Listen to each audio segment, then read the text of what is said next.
Lifting the European Commission's yellow card on fishing is now a top priority that demands joint efforts from all stakeholders. And Tho City is taking coordinated actions to protect fishing crews, preserve marine resources, boost seafood exports, and restore order in lawful fishing activities.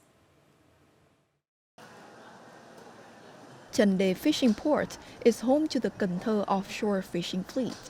The Border Guard Force works closely with the Port Management Board to raise awareness and distribute leaflets on IUU fishing regulations. Port staff work around the clock to monitor seafood unloading, check fishing logs, and ensure vessel tracking systems stay active.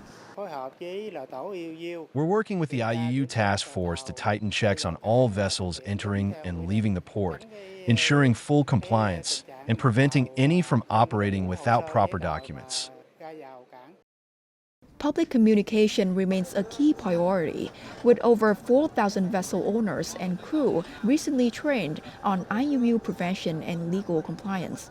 Law enforcement forces continue joint sea patrols and inspections, strictly prohibiting unlicensed operations and focusing on early detection and prevention of violations. Ongoing communication efforts have deeply shaped the fishing fleet's awareness.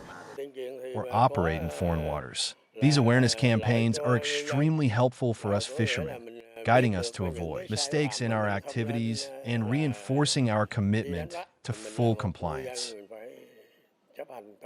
Tho City has now entered data for all 784 fishing vessels into the National Fisheries Database, with every vessel 15 meters or longer equipped with monitoring devices.